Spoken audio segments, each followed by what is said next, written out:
5월 31일 정치부회 시작합니다. 국회 법사위가 오늘 김호수 검찰총장 후보자에 대한 청문 보고서를 채택했습니다. 국민의힘 의원들이 불참한 가운데 일사천리로 보고서가 채택됐죠. 국민의힘은 직후 성명을 내 법치주의가 말살됐다고 비판했습니다. 반면 민주당은 김호수 후보자가 큰 흠결이 없으며 일부 야당이 반대를 위한 반대를 하고 있다고 주장했습니다. 문재인 대통령이 조금 전인 오후 5시 검찰총장 임명안을 제거했는데요. 이로써 김호수 후보자는 현 정부 들어 야당의 동의 없이 임명되는 33번째 장관급 인사가 됐습니다. 자, 신반장, 관련 내용 다룰 거잖아요, 그죠? 먼저 나가서 준비를 좀 하고요. 류 반장, 조국 전 장관의 회고록 발간으로 지금 이제 민주당 내에서 논란이 뜨겁잖아요. 여러 가지 의견이 나오고 있는데 조 전 장관도 입장을 추가로 냈다는 거죠? 네, 페이스북에 쓴 글인데요. 나는 귀양간 죄인이라면서 회고록을 낸 건 정치 활동이 아니라고 주장을 했습니다. 그러면서 정확한 사실을 밝히고 검찰의 폭주, 권한 남용을 비판하고 경고하는 차원이라고 설명했습니다. 네, 그러니까 지나치게 정치적 의미를 부여하지 말아달라는 아마 그런 차원으로 해석이 되는데 조 반장, 윤석열 전 검찰총장이요. 국민의힘 현역 정치인을 만났다는 거죠? 네, 그 절친이죠. 권성동 의원과 강릉에서 만난 사실이 좀 알려졌는데요. 두 사람의 만남이 알려지면서 정치권에선 윤 전 총장이 본격적인 정치 활동을 앞두고 있다는 전망이 나오고 있습니다. 첫 공개 행보에 담긴 의미로 볼 때 국민의 입당 가능성도 조심스럽게 점쳐집니다. 네, 좋습니다. 이따 그 두 인물에 대해서 자세히 좀 얘기를 해보죠. 오늘 정치부에는요, 먼저 신반장 발제를 들어보면서 김호수 검찰총장 후보자를 둘러싼 여야 공방, 또 외교안보 소식부터 짚어보고요. 조국 전 장관의 회고록 공방과 여야 대선 주자 관련 속보를 자세히 다루겠습니다. 돌풍을 이어가고 있는 이준석 전 최고위원 등 국민의힘 당대표 관련 소식도 알아봅니다. 그럼 먼저 신혜원 반장의 발제부터 시작하겠습니다.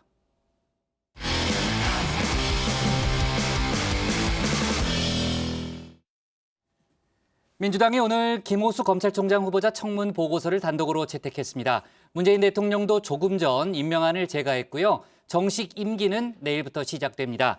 여야의 신경전은 더 거세지고 있는데 관련 내용을 신혜원 반장이 정리했습니다. 청와대가 김호수 검찰총장 후보자에 대한 인사청문 보고서를 다시 보내달라 요청한 기한이 오늘입니다. 민주당이 오전 10시 보고서 채택을 위한 법사위를 열겠다고 선언했죠. 마침 저는 아침을 못 먹고 출근한 터라 지난주처럼 시끌벅적한 법사위를 예상하면서 회사 탕비실에서 컵라면 하나를 챙겨왔습니다. 자, 쪼르륵 물을 붓고 젓가락을 잘 포개서 뚜껑 위에 얹어놓은 시각이 오전 10시 12분 법사위가 막 개의를 선언한 시점입니다. 성원이 되었으므로 제387회 국회 임시회 제4차 법제사법위원회를 개회하겠습니다. 오늘 회의에서는 지난 5월 26일에 실시한 검찰총장 후보자 김호수 인사청문회의 경과 보고서를 채택하도록 하겠습니다. 자, 이렇게 상황을 보아하니 국민의힘 측 의석이 비어 있었습니다. 청문회 파행으로 질의를 끝내지 못했는데 보고서 채택이 웬 말이냐면서 참석하지 않은 겁니다. 자, 저는 정회후에 여야 간사합의라도 하려나 이렇게 생각한 바로 그때. 다른 의견이 없으시면 의결하도록 하겠습니다. 채택하고자 하는데 이의 있으십니까? 예, 없으시면 가결되었음을 선포합니다. 컵라면이 익는 시간이 3분입니다. 아직 젓가락 한 번 못 들었는데 정확히 2분 35초 만에 보고서 채택 끝났습니다. 박주민 위원장 대리 아예 여당 단독 처리로 마음을 먹고 회의를 시작한 모양인데요.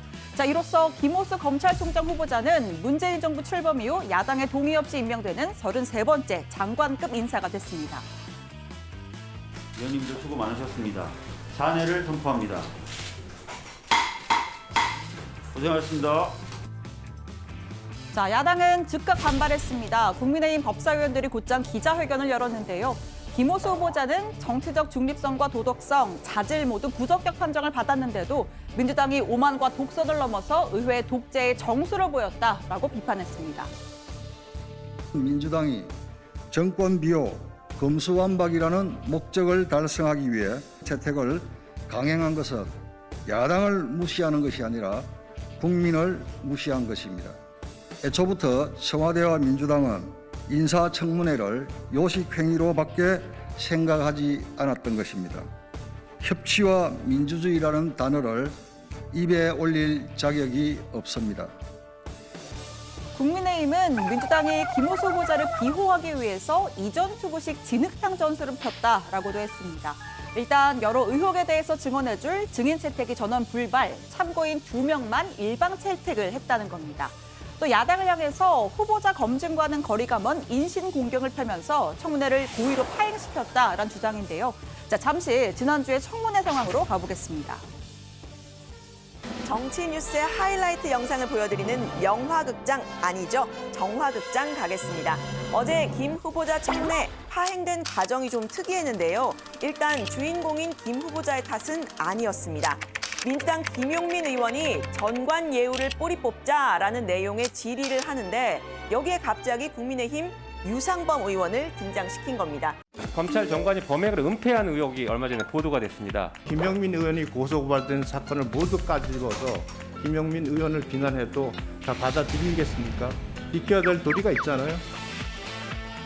자, 청문회는 곧장 아수라장으로 변했었죠. 당사자로 지목된 유상범 의원은 사건에 관여한 바가 없다, 명예훼손이라고 반박했고 이어서 여야 의원들이 뒤섞여서 설전을 벌이기 시작했습니다. 자, 여기서 문제의 그 발언이 등장하는데요.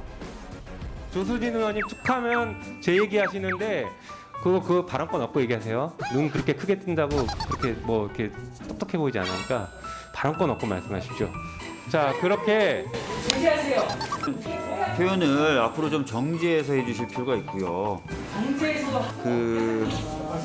네. 눈을 크게 뜬다고 똑똑해 보이지 않는다. 이 인신 공격성 발언에 그야말로 일촉즉발, 물리적 충돌 직전까지 갔습니다.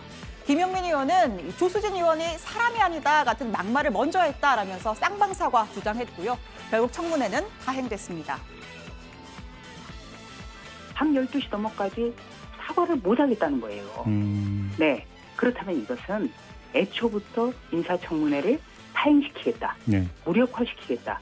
이런 정략과 의도가 있었다고 밖에는 볼 수가 없는 겁니다. 보고서 채택이 이뤄진 오늘 법사위 역시 민주당이 기습적으로 소집했다라는 게 국민의힘의 주장입니다. 박주민 의원장 대리가 오전 9시 넘어서 10시에 회의하자 일방적으로 문자를 보내왔다는 겁니다. 보충질의, 재보충질의 등 청문회 마무리 이 절차는 밟아달라는 것이 저희들의 요구였습니다. 날치기 강행 처리해버렸기 때문에 저희들로서는 더 이상 어디에다가 요구하거나 하소연할 곳이 없는 상황입니다. 청와대의 뜻대로 밀어붙이기에 아주 익숙해져 있기 때문에 반면 민주당은 청문회 파행을 야당 탓으로 돌렸습니다. 송영길 대표, 검찰개혁의 후속 조치 신속한 이행을 위해서 반드시 오늘 채택되어야 한다라며 국민의힘은 반대를 위한 반대가 아닌지 돌아볼 때다라고 주장했습니다.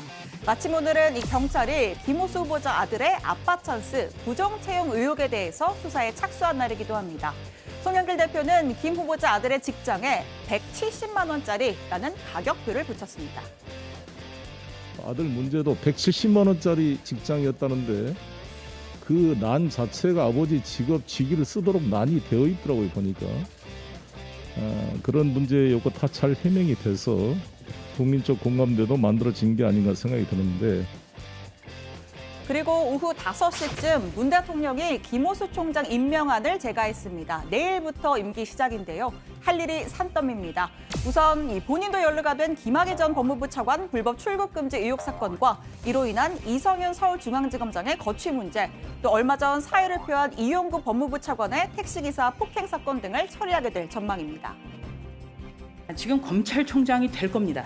임명장 받을 거예요. 업무 이로로 저는 이성윤 서울중앙지검장을 업무에서 배제해야 된다. 취임하게 되면 적절한 그 의견을 내도록 하겠습니다. 김학의 전 차관 불법 출금 사건 수사 불법이죠. 절차가 불법이란 말입니다. 이성윤 검사장이 수사 중단 외압 행사를 행했어요. 이거는요. 민주주의 정권 시절에 있을 수 없는 일이에요. 또 제가 구체적인 자. 내용 보고받지 않았고요. 네. 자, 그리고 이용구 법무부 차관은 택시기사 폭행 사건 이후 6달 만에 처음으로 어제 경찰의 소환 조사를 받았습니다. 19시간 동안 조사를 받고 오늘 새벽에야 집으로 돌아갔는데요.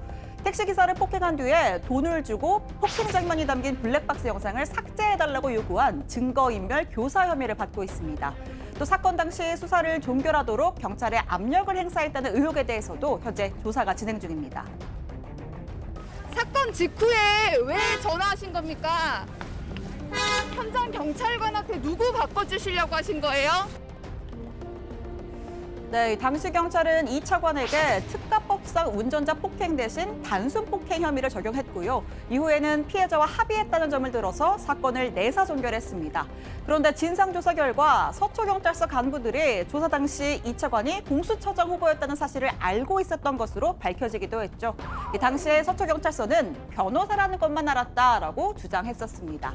경찰 진상조사단은 이르면 이번 주 후반 최종 조사 결과를 발표할 예정입니다. 자, 오늘 청와대 발제 이렇게 정리합니다. 33번째 단독 채택, 문 대통령 김호수 검찰총장 임명한 제가입니다. 네, 그나저나 그 임시 스튜디오 생활도 이제 이번 주가 마지막이네요. 저희가 다음 주 월요일부터 이제 새 스튜디오에서 확 달라진 정치부회의를 선보일 예정입니다. 시간도 4시 반으로 옮겨서요. 지금보다 회의 시간이 크게 늘어납니다. 반장들이 회의 준비를 더 철저하게 좀 해와야 되고요. 아무튼 기대가 큽니다. 네, 아주 정말 재밌을 것 같아요. 네, 자, 좋아요. 뭐 계속해서 이제 또 홍보를 하도록 하죠. 이번 주 내내.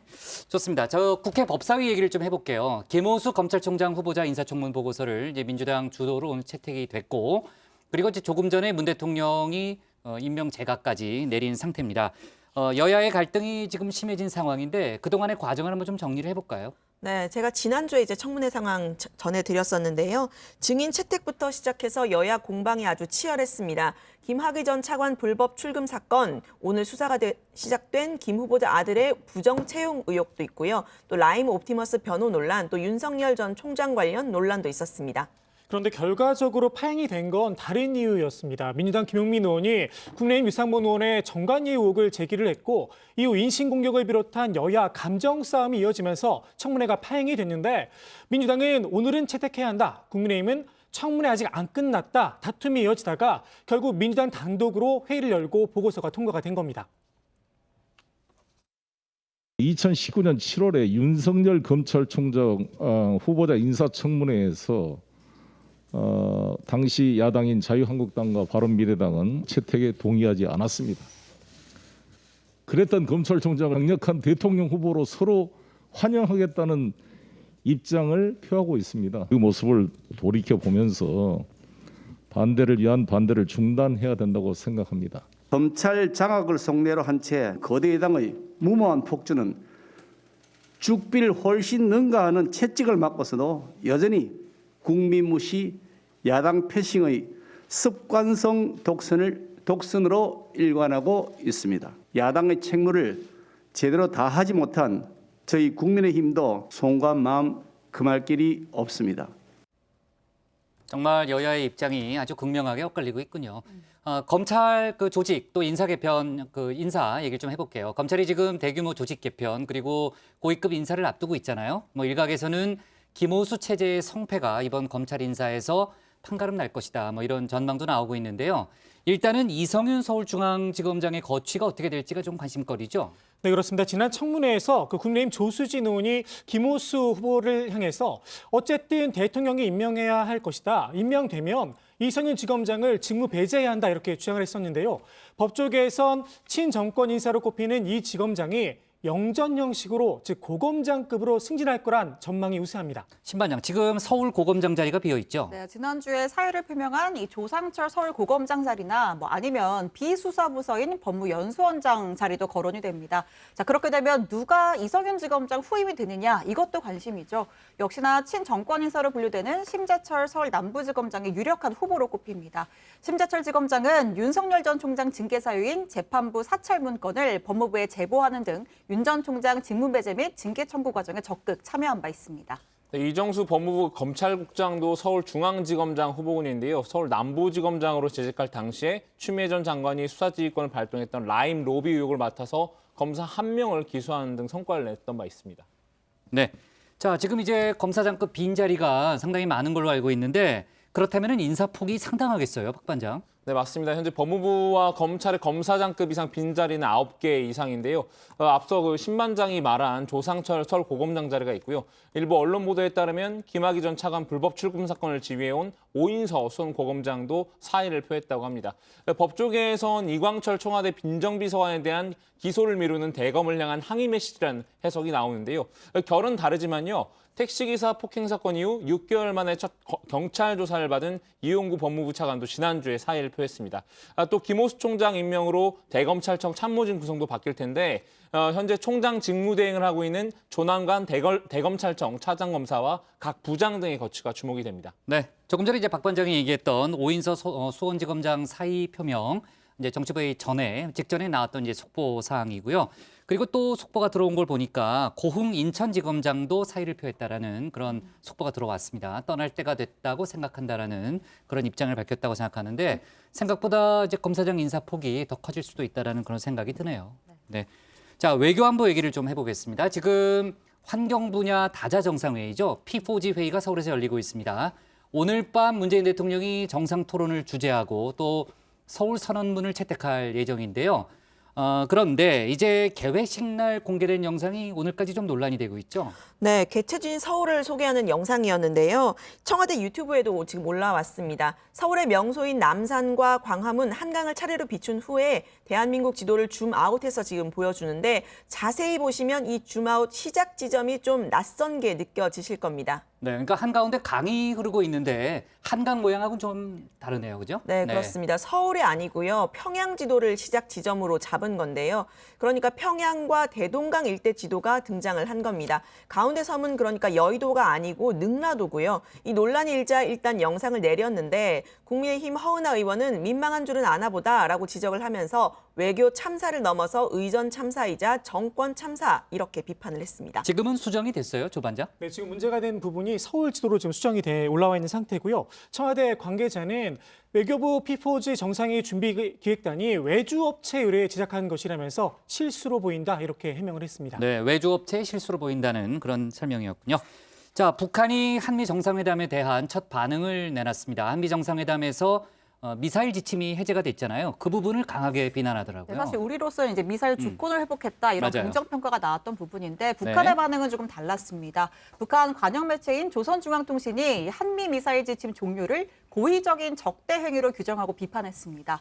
미국의 입으로는 대화를 운운하면서도 행동은 대결로 이어가고 있다. 미국의 새 대북 정책은 권모술수, 또 미사일 지침 종료는 미국의 이중 언행을 적나라하게 보여주고 있다라고 주장했습니다. 또 이 가는 방망이 오는 홍두깨라는 속담을 들면서 한반도 정세 격화는 안보 불안정으로 이어지게 될 것이다라고 경고했습니다.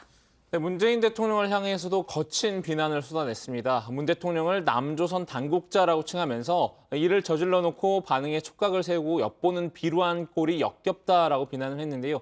다만 이 글은 김여정 부부장 같은 고위 당국자가 아니라 한 국제문제평론가 개인 명의로 나왔습니다.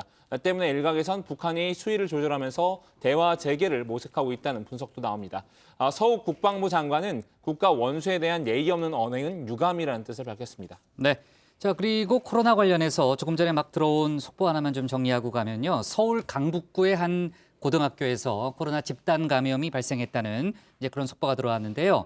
고등학교 3학년 학생 33명이 확진됐다고 합니다. 그러니까 어제 그 한 명의 확진자가 나왔고 고3 학생들을 대상으로 이제 전수조사를 벌이는 과정에서 32명의 확진자가 더 나온 거고요. 일단 방역 당국에 따르면 최초 확진자 외에는 모두 무증상 확진 사례다라고 일단 설명을 했습니다. 지금 1학년과 2학년을 상대로 다시 이제 전수조사가 진행되고 있다는 그런 설명도 나왔습니다. 조금 전에 막 들어온 속보였고요. 좋습니다. 오늘 청와대 발제 이렇게 정리하겠습니다. 33번째 단독 채택, 문 대통령 김호수 검찰총장 임명한 재가로 제목을 잡겠습니다. 다음은 유정아 반장의 발제를 들어보겠습니다.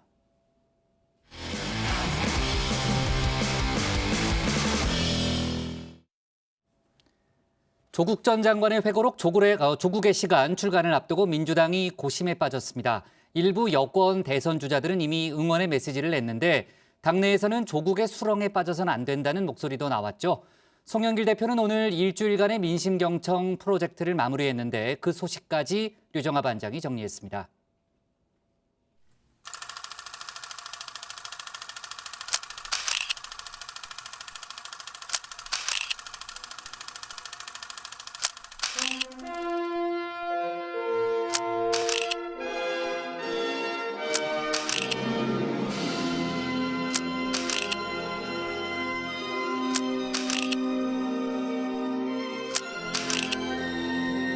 이제 검찰과 언론의 시간을 거쳐 조국의 시간이 왔다. 그리고 앞으로 국민에게는 선택의 시간이 주어질 것이다. 네, 책 조국의 시간이 내일 발간이 됩니다. 바로 이 책인데요. 제가 구해왔습니다. 부제는 아픔과 진실, 말하지 못한 생각이고요. 책 속에서 밝힌 이 선택의 시간, 국민보다는 민주당에 먼저 왔습니다. 여권 대선 주자 이낙연 전 대표, 정세균 전 총리가 나란히 응원 메시지를 이렇게 냈었죠. 추미애 전 장관은 조국의 시련은 개인사가 아니라고 했는데 한 발 더 나아가서 노예 해방, 또 여성 참정권 투쟁에 빗댄 사람도 있었습니다. 노예 해방도 여성의 투표권도 일제치하 독립운동도 지금은 당연한 것이지만 그 당시는 피 흘리며 싸워서 얻은 자유이고 가치입니다. 조국이 흘린 피를 잊어서는 안 되겠습니다. 먼 훗날 그가 뿌린 피로 대한민국의 민주주의 나무가 크게 자라있기를 기대합니다. 네, 정청래 의원은 5권을 주문했다면서요. 읽고 독후감까지 올리겠다고 했습니다. 여정회의 독서왕 조반장의 독후감도 기대를 해봐도 될까요? 반면 회고록 출간을 공개 비판한 사람도 있었습니다. 당내 소신파 조응천 의원인데요. 조 의원은 조 전 장관이 선거 패배의 주요 원인 제공자로 지목되는 분이라면서 이번 책 출간이 참 당혹스러운 일이라고 했습니다. 그러면서 이렇게 말했는데요. 특히 우리 당의 주요한 대권 주자들이 조 전 장관에 대해 경쟁적으로 옹호하는 발언을 쏟아내는 모습이 이런 당혹감을 넘어 더욱 난처하게 만들고 있습니다. 국민의힘은 이준석 돌풍으로 당내 경선에서 국민적 관심을 받아 활력이 만발한 반면 우리 당은 다시 조국의 시간이라는 수렁에 빠져들 수는 없습니다. 네, 조 의원과 함께 당 지도부의 공식 입장을 밝혀야 한다 한 사람이 있었습니다. 대선 주자로 나선 박용진 의원입니다. 박 의원은 조 전 장관 본인에게는 변론과 반론의 기회가 있다고 본다면서도 더 중요한 건 당의 대응이라고 했는데요. 조국 사태의 그 진정과 대응을 놓고 민주당이 보였었던 일들 중에 내로남불로 보이는 일들은 없었는지 그런 대응을 돌이키고 반성할 지점들이 있다면 그거는 저는 당에서 책임 있게 표현하는 건 맞다고 봅니다. 네, 송영길 대표 고심이 클 듯합니다. 오늘 입장을 밝힐 거라는 얘기도 있었지만 따로 입장 발표는 없었습니다. 당 지도부는 민심 경청 프로젝트 결과를 정리하는 게 우선이라면서 이 프로젝트에서는 조국 사태보다는 코로나, 부동산 얘기가 더 많이 나왔다고 했습니다. 이견과 분열이 예상된다는 보도가 있었습니다만 오늘 최고위 발언에서는 전혀 없었고요. 조국 전 장관 관련한 여러 얘기들이 앞으로도 나올 텐데 서로 잘 들어보고 혹시 메시지가 나가야 된다든지 그럴 거면 잘 또 논의도 해보고 협의도 해보자. 네, 이 책 조국의 시간은 조 전 장관 본인의 입장에서 기록을 위해서 집필을 했다고 하죠.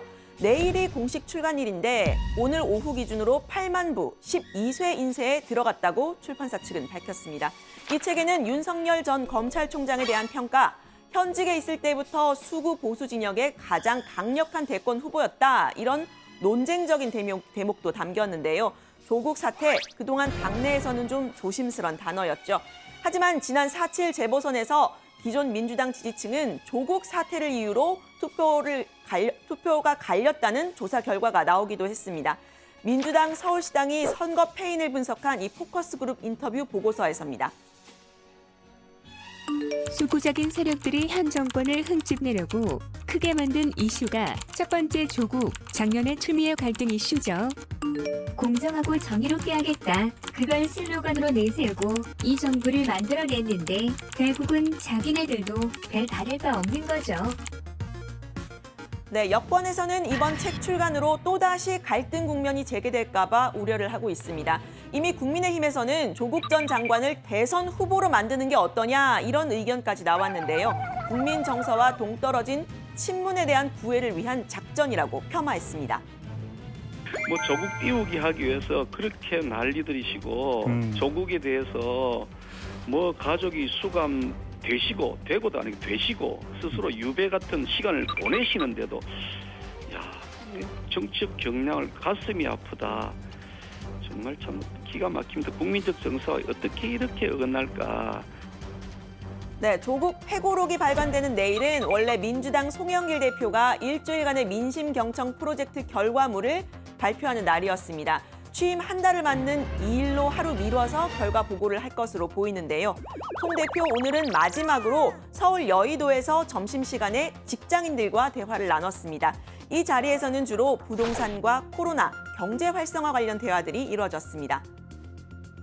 저희 민주당이 그동안 자기들의 아젠다에 너무 갇혀 있어서 국민이 진정을 바라는 아젠다에 소홀하지 않았는가, 이에 대한 저희들의 반성적 고찰이 있었습니다. 겸허하게 듣도록 하겠습니다. 네, 송 대표 취임 이후에는 각계각층의 쓴소리를 들었었죠. 특히 2030 청년층의 쓴소리 매우 매서웠습니다. 예전엔 친구들끼리 너 자유한국당 지지하냐? 라고 놀리곤 했었습니다. 오히려 요즘엔 너 더불어민주당 지지하냐? 조롱과 비하의 이야기가 돼버린 것 같습니다. 민주당이 하면 다를 줄 알았습니다. 그런데 아니었습니다. 네, 송영길호 아직 이렇다 할 정책 변화를 보여주진 못하고 있지만요. 쇄신과 경청을 지향하는 태도에 대한 기대감 때문일까요? 이렇게 당 지지율도 소폭 올랐습니다. 리얼미터 조사 결과인데요. 국민의힘이 11주째 앞서가고 있지만 그래도 격차를 조금 줄인 모습입니다.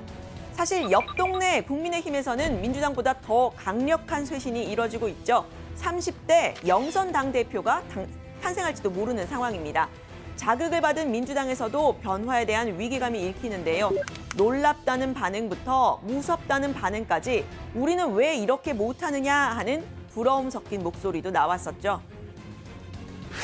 역동적이고 톡톡 튀고 생기 발랄한데 저게 얼마 전까지는 이 우리 당, 민주당의 트레이드 마크였는데 언제 저게 절로 갔지? 왜 저기서 저러고 있지? 네, 여권의 유력 대선 주자죠. 이재명 지사도 오늘 한 언론과의 인터뷰에서 긍정 평가를 했습니다. 이준석 국민의힘 당대표 후보의 인기는 국민들의 변화에 대한 열망이 분출한 결과라고 해석을 한 건데요. 이 후보가 선전했으면 좋겠다. 야당뿐 아니라 정치권 전체의 변화가 이루어졌으면 좋겠다라고도 했습니다. 이 후보와 같은 30대인 민주당의 이 김남국 의원도 응원의 메시지를 보냈는데요. 이 후보 덕분에 민주당도 청년 참여를 높일 수 있는 당원 당규 개정을 논의 중이라면서 선거 마지막까지 건강을 잘 챙기라 한 겁니다. 두 사람은 재보선 직후에 2030 소통 문제를 놓고 이렇게 으르렁거렸던 적도 있었는데 정치권의 세대 교체에 대해서는 긍정적인 영향력을 주고받는 모양입니다. 오늘 발제 이렇게 정리합니다. 조국 회고록 출간에 민주당 혼란, 송영길 민심경청 프로젝트 마무리. 류 반장이 직접 조국 전 장관 회고록을 구했군요. 천천히 들어와요. 그 물량이 없어서 구하기가 어렵다 그러던데. 네, 국장이 이제 개편 맞아요. 이제 월요일부터 하니까 발제 네. 준비 열심히 하라고 하셔가지고요. 맞아요. 열심히 하고 있군요. 네, 제가 미리 엄청 네. 열심히 해서 구했고요. 네. 이 책을 이제 펼쳐보면 이 앞페이지에 조국 전 장관의 친필 사인도 있습니다. 그러네요. 네. 네. 촛불이 이깁니다라고 이제 써 있고요. 네, 조 반장이 독후감을 쓰고 싶어 할 것 같아서 제가 빌려주려고. 빌려줘요. 네. 조 반장이 독후감. 아니, 생각보다 책이 많이 두껍네요. 근데 조 반장이 유 반장이 정리해서 주는 걸로. 근데 조 반장이 독서왕은 맞아요? 네, 독서를 평소에 즐기고 그래요? 항상 책을 가까이 하는 모습. 알았습니다. 네. 유 반장도 좀 읽어봤어요? 네, 대략 좀 훑어봤는데요. 이 검찰 개혁을 주장했던 이른바 서초동 촛불 시민들을 이제 주 독자층으로 해서 쓰여진 것 같더라고요. 본인이 장관에 임명된 2019년 8월부터 있었던 일을 조 전 장관의 시각에서 쓴 책입니다. 당시에 나왔던 언론 보도 내용들을 기자 이름까지 적시해서 다뤘고요. 주요 정치권 인사들이 했던 발언을 인용하거나 당시의 구체적인 수사 상황들을 써서 적극적으로 해명하고 또 상대방에게 입장을 밝히라 이렇게 하는 부분들도 있었습니다. 특히 타겟이 된 사람 바로 윤석열 전 검찰총장입니다. 조 전 장관은 윤 전 총장을 생각하면 입으론 꿀같이 달콤한 말을 하면서 배에는 칼을 품고 있다는 구밀복검, 겉으로 명령을 듣는 척하면서 뒤로는 배신한다는 양봉의미 등의 옛말이 떠오른다 이렇게 평가를 했습니다.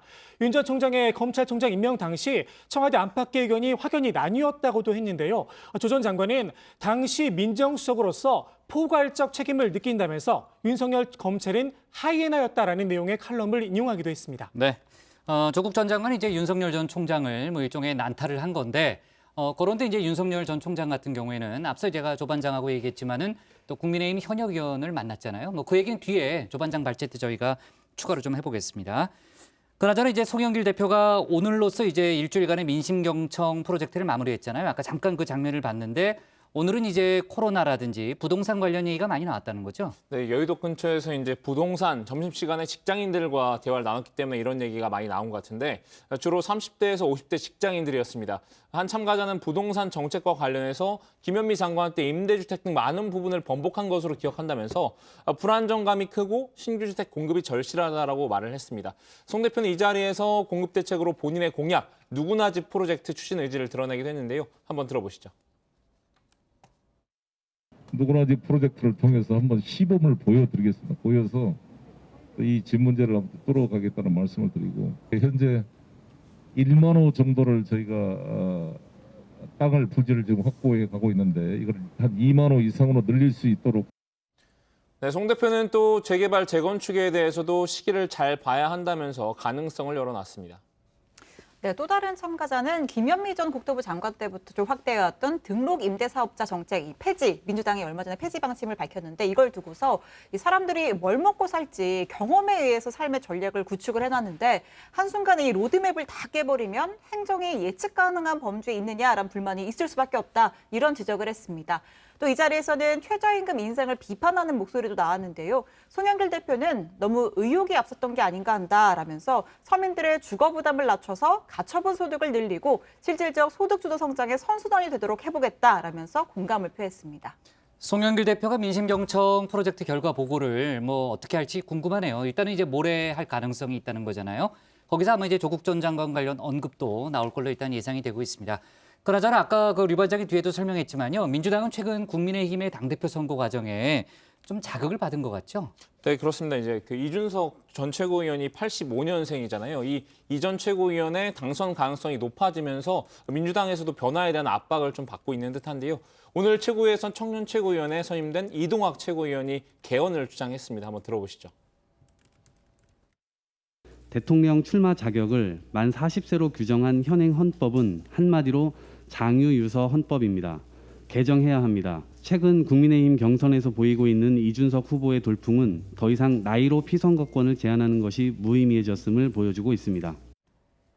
이동학 최고위원은 2018년 문재인 대통령이 제안했던 개헌안에도 담겼던 내용이라고 말했습니다. 40세 대통령 출마 규정과 5년 단임제 조항 두 가지를 고치는 2포인트 개헌을 제안한 겁니다. 대통령 출마 나이 제한 관련해서는요. 또 주장하는 사람들이 있었죠, 신반장. 네, 그렇습니다. 역시 청년인 정의당의 류호정 의원입니다. 류 의원 역시 이준석 후보의 선전을 예로 들면서 세대 교체를 주장했습니다. 정치권의 세대 교체는 이제 국민 여론입니다. 36세 이준석이 제1야당의 대표가 될 수 있다면 마흔이 되지 않아도 대통령이 될 수 있어야 합니다. 같은 당의 장혜영 의원도 군사 쿠데타 직후였던 1962년 박정희의 대항마를 부상한 김영삼은 35살, 김대중은 38살의 청년이었다면서 연령에 의한 참정권 제한은 설득력이 부족하다라고 했습니다. 네, 현행 공직선거법에서 국회의원은 만 25세 이상의 국민에게 비선거권을 부여하고 있고요. 대통령은 만 40세 이상으로 제한을 하고 있습니다. 과거부터 이 만 40세의 기준이 뭐냐 이런 불명확하다 얘기가 많이 나왔었는데요. 어쨌든 이런 기준에 따르면 네. 저희 여정에서는 저와 신반장, 박반장은 이제 피선거권 일부가 그럼 저하고 조반장만 되는 거군요. 예, 출마도 하실 수 있는 그런 나이입니다. 그렇군요. 네. 네, 지금 조반장이 X세대고 국장은 또 베이비붐 세대니까. 예. 네? 아니 제가 X세대고 저희가 베이비붐 세대 아니에요? 바뀌었죠. X세대, 베이비붐 세대. 베이비붐 세대면 농담한 거예요. 전후 세대 아닌가? 전후 세대 아닌가요? 그 베이비붐 세대보다 더 전 세대가 사일런트 모르겠어요. 세대라고 하여튼 나이는 많은데 하여튼 뭐 사일런트 세대일 수도 있습니다. 무슨 세대인지는 뭐 이렇게 이제 야타 잊어버렸어요. 한번 해보십시오. 야타. 됐어요. 자, 근데 이제 신반장, 민주당에서도 비슷한 주장이 나왔다는 거죠? 네, 그렇습니다. 대선 출마 선언한 이광재 의원입니다. 이광재 의원은 내가 38살에 노무현 정부 청와대 국정상황실장을 했고 또 세계적인 지도자들이 30대, 40대 초반에서 많이 나오고 있다라고 했습니다. 헌법에서 대선 피선거권을 40세로 제한한 것은 시대의 낡은 것이다라고 주장했는데요. 이 의원은 이준석 후보의 선전에 대해서도 긍정적으로 평가를 했습니다. 본인이 65년생, 그러니까 56살인데 네. 50대로서의 세대 교체에서의 역할도 다하겠다라고 했습니다.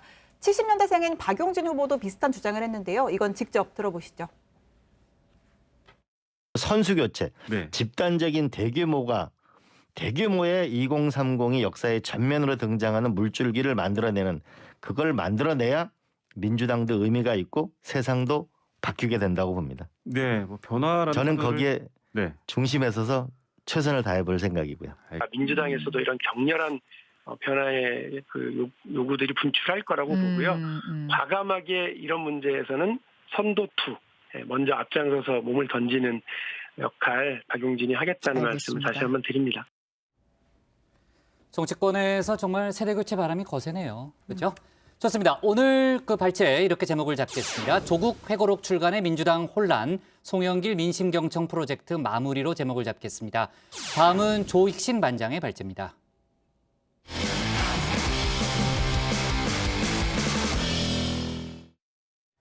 이재명 경기지사의 핵심 대선 공약이죠. 기본소득 정책을 놓고 여권 대선 주자들이 날선 비판을 쏟아내고 있습니다. 이에 대해서 이 지사는 오세훈 서울시장의 안심소득을 비판하면서 당 밖에 전선을 친 상태고요. 그리고 그동안 대선 공부에 집중하면서 자맹을 이어갔던 윤석열 전 검찰총장이 국민의힘 현역 의원을 만났다는 그런 소식도 들어왔습니다. 관련 내용을 조익신 반장이 정리했습니다.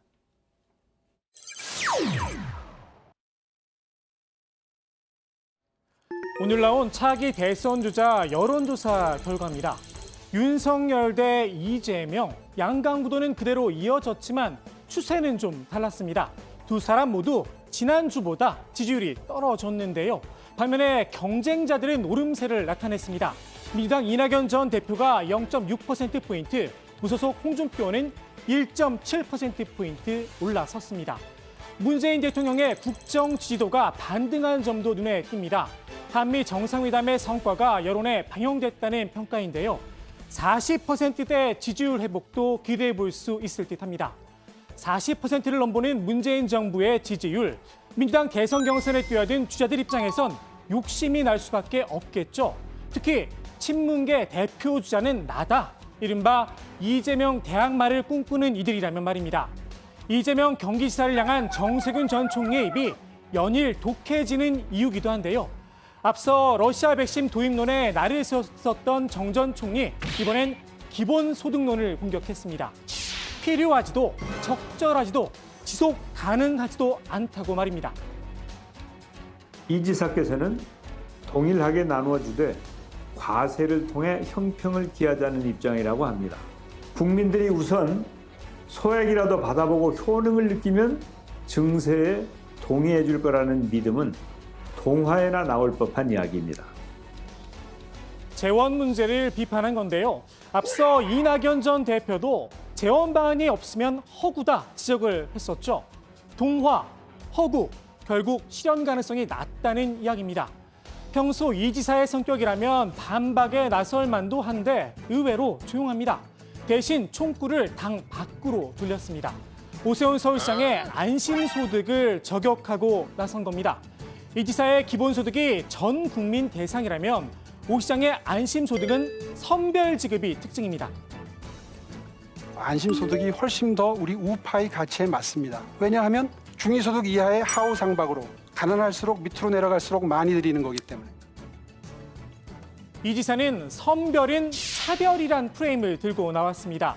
오 시장에겐 아픈 기억이죠. 선별급식 시즌2냐 공세에 나선 겁니다. 오 시장도 무늬만 기본소득이라고 맞받았습니다. 저소득층엔 혜택이 적어 명백한 역차별이라고 역공을 펼쳤습니다. 재밌는 건 이 지사가 안심소득의 재원 문제까지 건드렸다는 건데요. 증세 없이 서울에서 매년 17조 원을 만든다면 5병이억의 기적에 가까운 능력이다라고 말입니다. 그 이재명 지사의 기본소득도 사실은 재원 마련 대책에 대해서 비판을 세게 받고 있어요. 근데 이재명 지사가 이거를 제기했다는 것이 사실 약간 놀랍다 이런 거고 예컨대 이재명 지사도 25조 정도가 비용이 드는데 이거 지출 구조조정하고 그다음에 조세 감면을 축소해서 마련하겠다고 하는데 실제 만약에 정부에 들어가시면은 이게 쉽지는 않을 거예요, 사실은. 일부에선 이 지사에게 다 계획이 있는 게 아니냐는 이야기도 나오는데요. 재원 문제를 해결할 모범 답안을 찾았는지도 모르겠습니다. 이 지사의 안심소득 공격이 정치적인 일타 쌍피를 노린 거란 분석도 있습니다. 기본소득에 대한 당내 대선 주자들의 비판, 크게 재원과 효용성을 문제 삼고 있는데요. 결국 보편 지원이냐 아니면 선별 지원이냐의 문제로 귀결이 됩니다. 저는 인구 소멸 지역의 지역 균형 발전 차원에서 적용해 보든지 아니면 청년 세대나 일부 세대에게 투자 차원에서 실험을 해보고 제도를 하는 것이 저는 현실적일 것이다. 그렇게 되는 것이 나라가 안정적으로 운영하는 거라고 봅니다. 이재명 지사의 기본소득의 문제의식은 우리가 받아들이지만 그걸 전면화하는 것은 매우 위험할 수 있다. 이 지사 입장에선 다른 대선 주자들의 비판이 오세훈 서울시장과 똑같다. 프레임을 짤 수도 있겠죠. 오 시장과의 논쟁, 마케팅 효과도 무시할 수 없습니다. 최근 정치권의 관심, 이른바 이준석 돌풍으로 국민의힘 전당대회에 쏠려 있는데요. 데이터 분석에도 고스란히 드러납니다. 최근 일주일 사이 온라인 언급량입니다. 이준석 전 최고위원이 윤석열 전 검찰총장, 이재명 경기지사를 압도했습니다. 지역별로 살펴봐도 붉은색, 일색입니다. 이 지사 입장에선 국민들의 시선을 끌어올 노이즈가 필요한 상황이었다는 겁니다. 관심이 절실한 건 다른 대선주자들도 마찬가지입니다. 최근 장유유서 발언으로 홍역을 치렀죠. 정작 정세균 전 총리는 많이 떴다며 긍정적인 평가를 내놨습니다. 어제 오늘 막 떴습니다. 장유유서 발언 때문에. 대한민국을 뒤흔든 사자성어가 나왔어요. 근데 제가 원래 사자성어 잘 안 쓰거든요.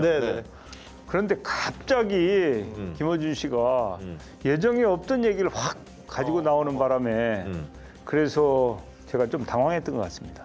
아니 근데 이 발언이 꼭 손해라고 보십니까? 뭐 그렇지 않습니다. 그렇죠. 또 많이 떴습니다. 세간의 관심이 썩 나쁘지 않았다고 생각한 듯합니다. 더 많이 사고를 치겠다는 각오까지 밝혔는데요. 5%의 벽을 넘지 못하고 있는 지지율, 지금은 무리를 하더라도 승부수가 필요하다고 판단한 듯합니다. 반면 여론의 관심이 너무 커 환기가 필요한 주자도 있습니다. 바로 윤석열 전 검찰총장입니다. 자명이 길어지자 이젠 지친다는 반응이 쏟아졌죠. 지지율도 바람 빠진 풍선처럼 조금씩 빠지기 시작했는데요. 윤 전 총장도 슬슬 워밍업이 필요하다고 생각한 모양입니다. 각 분야 전문가들 대신 이번엔 정치인을 만났습니다. 검찰 선배이자 어린 시절 동갑내기 친구인 국내임 권성동 의원입니다. 윤 전 총장의 외가가 강릉이죠. 어린 시절 방학 되면 강릉에서 지내곤 했다는데요. 권 의원이 외가 근처에 살아 함께 놀며 친해졌다는 후문입니다. 이번 만남도 강릉에서 이뤄졌습니다. 윤 전 총장이 외할머니 산소에 성묘를 하러 왔다가 지역구가 강릉인 권 의원에게 먼저 연락을 했다고 합니다. 두 사람은 함께하는 지인 2명과 식사를 했다고 하는데요. 관심은 윤 전 총장의 대선 도전 여부죠.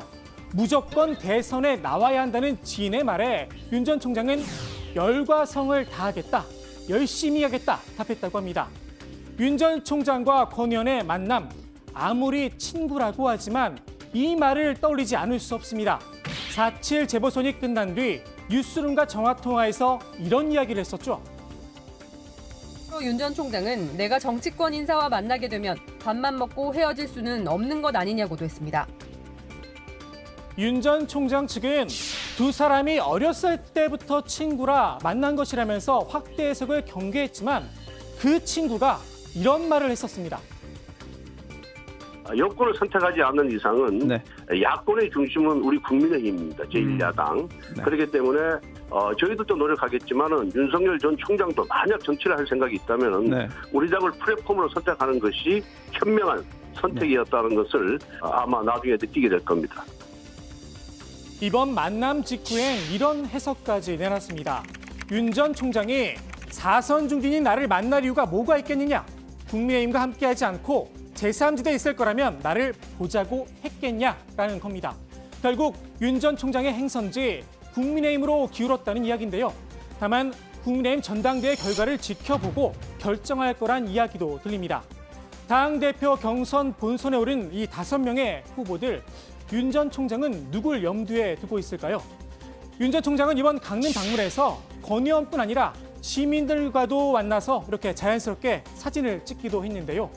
검사 윤석열에서 정치인 윤석열로의 변신, 예행 연습은 확실히 한 듯합니다. 오늘 국회 발제 이렇게 정리합니다. 오세훈 때린 이재명, 기본소득 띄우기, 권성동 만난 윤석열, 국내인 가나? 네, 윤석열 전 총장의 정치 대비가 좀 임박했다라는 그런 느낌은 드네요. 저는 상황을 보니까요. 민주당 얘기부터 좀 해보겠습니다. 지금 친문계의 마음을 누가 사로잡느냐, 역시 뭐 가장 중요한 포인트 중에 하나잖아요. 정세균 전 총리가 친문계인 김종민 의원과 손을 잡았다는 거죠? 네, 그렇습니다. 김종민 의원이 정세균 전 총리를 지지하기로 마음을 굳혔습니다. 이 김 의원은 충청권의 정 전 총리와 관련한 모임을 만든다고 해서 상임 고문을 맡기로 했다면서 정 전 총리에 대한 좋은 생각을 갖고 있으니 필요하면 여러 가지 지원 발언을 할 것이라고 했습니다. 홍영표, 윤호중, 신동근 의원 등 다른 친문계 의원들도 정 전 총리 지원을 고심하고 있다고 하는데요. 신 의원은 캠프 밖에서 정 전 총리를 메시지로 도와주는 방식으로 할지 이런 방식을 놓고 다른 의원들과 고민하고 있다라고 전했습니다. 이재명 지사가 반대 의사를 분명히 하면서 수면 아래로 가라앉았던 대선 경선 연기론이 다시 고개를 들고 있다는 거죠, 신 반장? 네, 대선 도전을 선언한 이광재 의원이 다시 대선 경선 연기론을 주장하고 나선 겁니다. 근거는 기존에 나왔던 이야기들과 크게 다르지는 않습니다. 코로나가 좀 안정된 뒤에 경선을 치르자는 건데요. 이 의원의 이야기 직접 들어보시죠. 국민들 입장에서 보게 되면은 뭔가 코로나가 끝이 나고 백신 문제에서 안정감이 생겼을 때 그래 이렇게 했기 때문에 저희가 이제 경선을 시작합니다라고 하는 게 국민들에 대한 예의이지 않을까. 그러나 저는 어떤 결정이 나더라도 당당하게 경선에 임할 생각입니다. 다만 앞서 송영길 대표는 우리 당의 당헌 당규상 경선룰이 이미 정해져 있다라면서 연기론에 일단 선을 그어놓은 상태인데요. 다음 달에 당내 대선기획단이 공식 출범하면 이 경선 연기론을 놓고 또다시 갑론을박이 불가피해 보입니다. 다른 주제로 좀 넘어가 볼게요. 앞서 이제 그 민주당 대선 주자들이 도쿄올림픽 지도에 독도를 일본 영토로 표기한 거를 삭제하라 이렇게 강하게 요구를 했고요. 올림픽 보이콧까지 좀 언급을 했었잖아요. 국민의힘에서도 비슷한 목소리가 나왔다는 거죠, 박 반장? 네, 그 국민의힘 당대표 후보인 조경태 의원입니다. 그래서 조 의원은 독도가 일본 땅이라는 주장은 우리 영토에 대한 침략 행위나 다름없다면서 독도에 대한 일본의 야심이 1이라도 남아있다면 올림픽 보이콧뿐만 아니라 모든 외교적 수단을 동원해서 독도에 대한 대한민국의 수호 의지를 보여줘야 할 것이라고 날을 세웠습니다. 조 의원은 문재인 정부를 향해서도 날을 세웠는데요. 일본의 뻔뻔함도 화가 나지만 우리 정부의 무능한 대응이 일본의 도발을 부추기고 있는 것은 아닌지 의구심이 든다. 이렇게 비판했습니다. 조 반장, 우리 정부도 지금 대응을 하고 있죠? 네, 그렇습니다. 정의용 외교부 장관이 나서서 끝까지 적극 대응하겠다 입장을 밝혔었는데요. 직접 들어보시죠. 독도 문제에 대한 일본 내에서의 잘못된 행동에 대해서는 저희가 결코 용납하지 않을 것입니다. 가능한 최대 강력한 대응을 계속해 나갈 것입니다. 문제는 일본 정부의 반응입니다. 독도는 자기네 땅이다. 억지 주장을 굽히지 않고 있습니다. 竹島は歴史的事実に照らしてもかつ国際法上も明らかに我が国固有の領土であり韓国側の主張は全く受け入れられないものと考えております。 앞서 도쿄올림픽 보이콧을 주장했던 정세균 전 총리가 고약하고 치사하다며 일본을 향해 저놈들이란 표현까지 써가면서 재차 비판에 나선 것도 이런 이유 때문인데요. 일본의 잘못을 바로잡아야 할 국제올림픽위원회 IOC도 뒷짐만 지고 있습니다. 반크를 이끌고 있죠. 서경덕 성신여대 교수에 따르면 지난주 토마스 바 위원장에게 독도 표기를 고쳐야 한다 메일을 보냈지만 일본 측에 문의하라는 답변만 보내왔다고 합니다.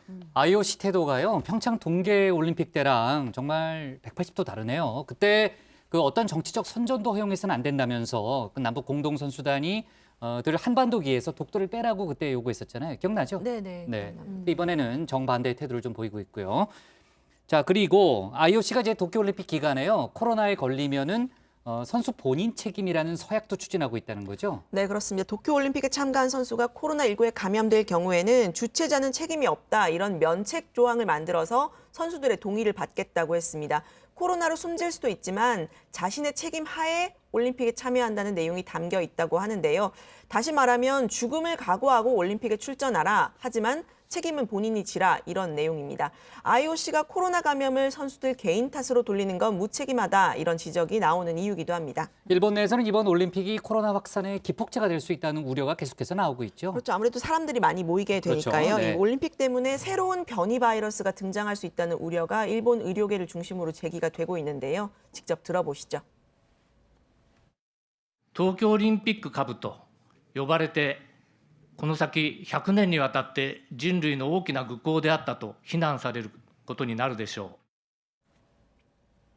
신반장, 코로나 바이러스가요, 실험실에서 만들어졌다는 연구 결과가 발표됐다는 거죠? 네, 영국과 노르웨이 과학자들이 중국의 우한 실험실에서 코로나19 바이러스가 유출됐을 가능성 제기하고 나섰습니다.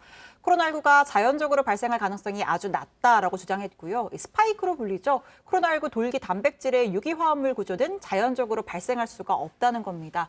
좀 어려운 내용이긴 한데 양전하를 띠는 아미노산 4개가 한 줄로 늘어선 배열을 가지고 있는데 자연 상태에서는 이게 만들어지기 불가능하다 이런 지적이고요. 그러니까 인위적으로 만들어졌다고 얘기군요. 그렇습니다. 네. 같은 양전은 플러스 전압끼리 서로를 밀어내기 때문입니다. 앞서 미국의 월스트리트 저널은 미국 정부의 비공개 보고서를 인용해서 우한 바이러스 연구소의 연구원 3명이 지난 2019년 11월쯤 코로나와 일치하는 증상으로 몸이 아파서 병원 치료를 받았다. 그러니까 코로나 정식 발원 전에 치료를 받았다. 이런 보도를 하기도 했습니다. 반면에 그 세계보건기구 WHO의 중국 현지 조사에 참여했던 영국 동물학자는 코로나19의 우한 기원론을 음모론이다 이렇게 반박을 했습니다.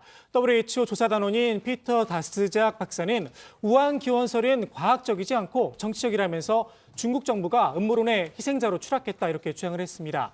우한 연구소 연구원이 코로나19와 유사한 증세를 보였다는 의혹에 대해서도 그들이 입원했다는 증거는 어디에도 없다면서 무엇 때문에 아팠는지도 불분명하다 이렇게 주장을 했습니다. 네, 자 그리고 조금 전에 들어온 속보 하나만 소개하면요. 윤석열 전 검찰총장의 장모가 요양급여 부정수급 혐의로 기소가 됐잖아요. 조금 전에 검찰이 징역 3년을 구형했다는 그런 속보가 들어왔습니다. 검찰이 지난번에 그렇게 주장을 했죠. 의사가 아닌데도 동업자와 공모를 해서 비영리 의료법인처럼 해놓고 실제로는 영리 목적의 의료기관을 설립했다. 그래서 의료법 위반이라고 일단 주장을 했고요. 장모, 윤석열 전 총장의 장모 측은 과거 조서의 일부만 편집해서 공소를 제기한 것이다. 이렇게 반박을 했는데 아무튼 검찰이 징역 3년에 실형을 구형했다는 그런 속보가 지금 막 들어왔습니다. 자, 오늘 국회 발제 이렇게 정리하겠습니다. 오세훈 때린 이재명 기본소득 띄우기, 권성동 만난 윤석열, 국민의힘 가나로 제목을 잡겠습니다. 다음은 박준우 반장의 발제를 들어보겠습니다.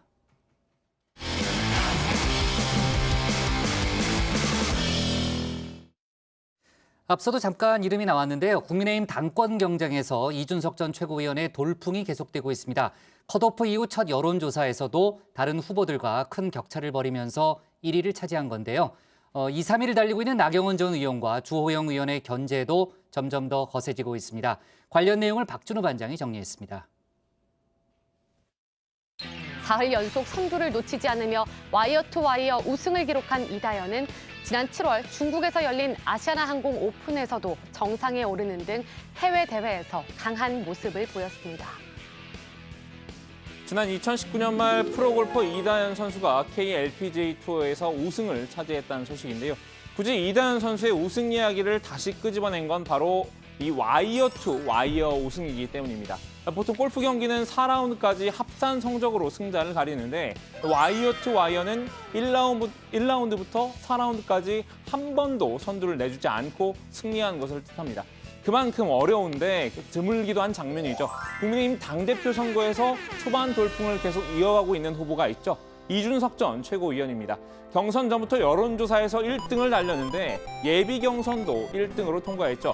이 전 최고 본경선까지 와이어 투 와이어로 승리하겠다는 각오를 다지고 있는 듯한데요. 대표 당선 가능성, 이건 솔직하게 객관적으로 몇 퍼센트 보세요? 저는 반반은 넘어섰다 이렇게 봅니다. 지금 상황에서. 예비 경선 이후 진행된 여론조사를 보면요. 이전 최고 40% 이상의 지지율을 얻었습니다. 다른 후보들을 큰 격차로 따돌렸는데요. 나경원 전 의원이 19.5%, 주호영 의원이 7.2%로 뒤이었죠. 국민의힘 선거관리위원회가 본경선에서도 역선택 방지 조항을 적용하기로 결정했다는 소식 지난주에 전해드렸는데요. 일반 시민 여론조사에 저렇게 국민의힘 지지층과 무당층으로 한정해서 조사를 한 겁니다. 이 룰을 적용한 조사 결과도 살펴봤습니다. 여기서도 이 전 최고위원 43.8%로 1위를 기록했고요. 나 전 의원이 25.9%로 2위에 올랐습니다. 이 전 최고로선 아무래도 물 들어올 때 노를 저어야겠죠. 후원금을 모집했는데 사흘 만에 법정 모금 한도액인 1억 5천만 원을 모두 채웠다고 합니다. 게다가 후원금이 사흘 만에 1억이 넘었다. 그랬어요. 지금 다 찼습니다. 1억 5천. 1억 5천 다 찼습니까? 예. 와. 그래서 지금부터 들어오는 것도 환불 들어가야 돼가지고 그게 저희가 계좌를 닫아버렸습니다. 지금. 아니, 사람 수로 따지면 몇 명쯤 되는 거예요? 어제 제가 확인해서 2,200명, 최종도 한 2,500명까지 될 것 같아요. 보니까. 2,500명 정도. 이렇게 이 전 최고가 점점 앞으로 치고 나가자 중진 후보들은 마음이 다급해진 듯합니다. 나 전 의원과 주 의원이 이 전 최고를 집중 견제하고 있는데요. 나 전 의원이 판단한 이 전 최고의 가장 약한 고리는 역시 개파인 모양입니다. 예비 경선 전부터 이 전 최고와 유승민계라서 대선 경선을 공정하게 관리하기 어렵다는 점을 꾸준히 지적해오고 있죠. 나 전 의원은 오늘도 개파 문제를 언급했습니다. 어떤 통합의 그림을 보면 결국 유승민 후보만 진짜 우리 국민의힘 경선 열차에 태우고 그냥 떠나는 거 아닌가.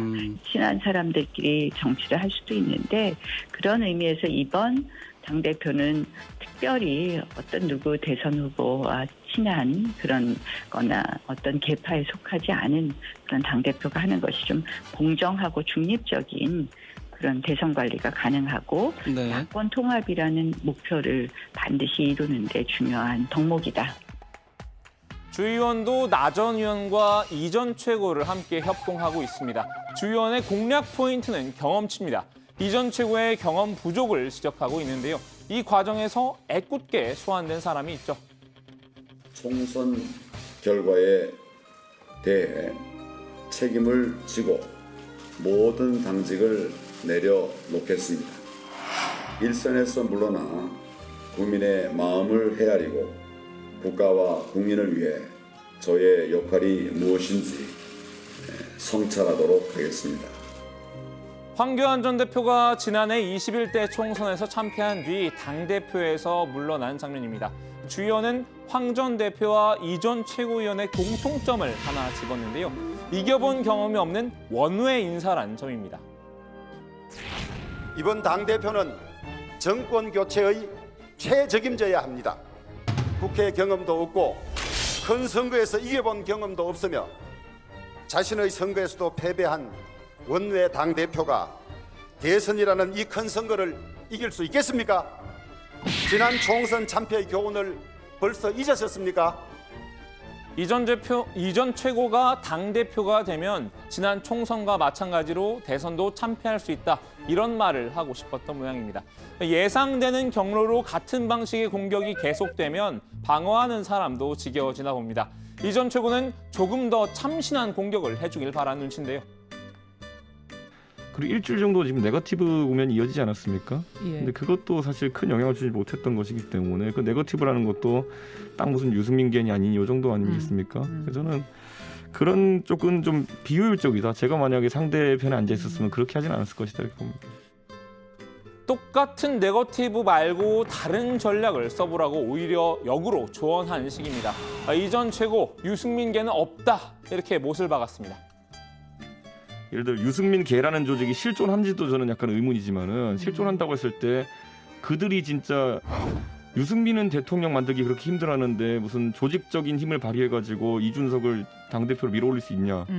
그 힘이 있었으면 옛날에 유승민을 대통령 만들었겠죠. 그러니까 저는 주 의원의 경험 부족 지적에 대해선 크게 의미를 두지 않았습니다. 원내대표와 당대표의 역할은 다르다. 이렇게 선을 그은 건데요.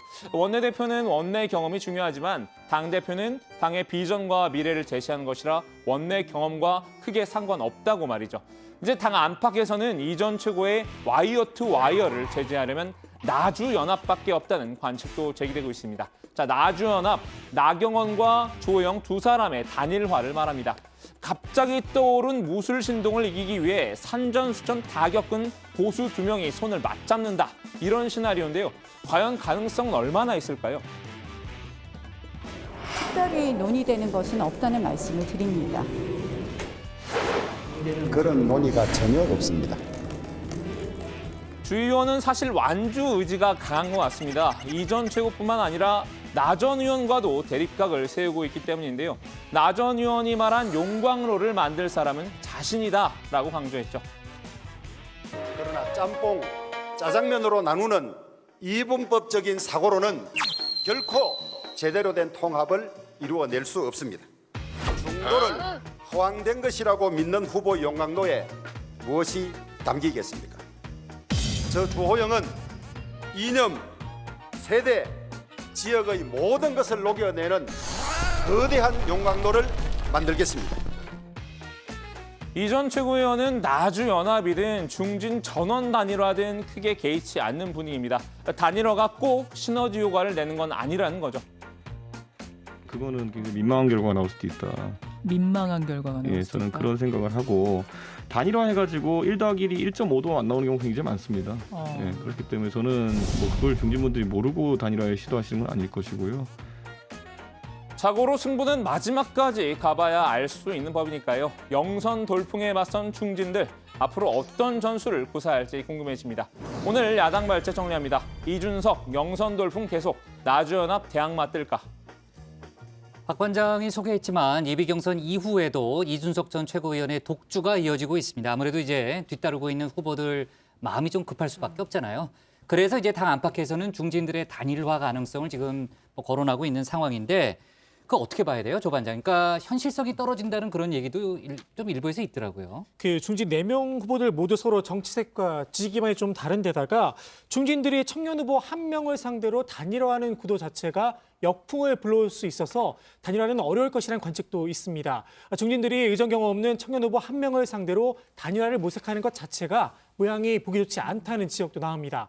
명분이 부족한 것도 있고 후보들 역시 단일화 가능성을 일축하고 있는 상황이라 섣불리 예단하기는 좀 어려운 상황입니다. 예비 경선에서 이제 4, 5위를 기록한 홍문표, 조경태 의원의 목소리도 저희가 한번 좀 들어봐야 전체적인 판을 볼 수 있을 텐데 홍문표 의원은 그동안 이제 다른 후보들을 일종의 모두까기 양상을 좀 보였잖아요. 그 점에서 이제 차별화 전략을 펼치고 있다라는 그런 얘기가 나오는데 이준석 돌풍에 대해서는 어떻게 평가하나요? 네, 일단 현실을 인정한다 이렇게 말을 했고요. 현실을 인정한다. 네, 하지만 본경선에서는 당원의 선거인단의 의사가 70% 반영이 된다면서 소위 대의원들이 가세하면 상황이 달라질 것이라고 생각한다고 했습니다.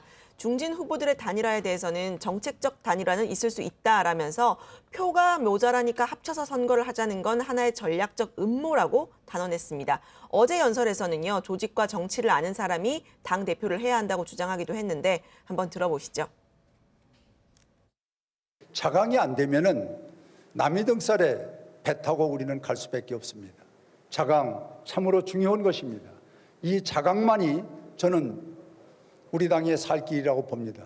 이러려면 당을 알고 조직을 알고 그리고 정치를 알고 그리고 선거를 아는 이런 분들이 저는 당을 맡아서 일을 해야지. 저는 5번의 대통령 선거를 치른 본인입니다. 이 5번의 대통령 선거에서 많은 노하우를 배웠습니다.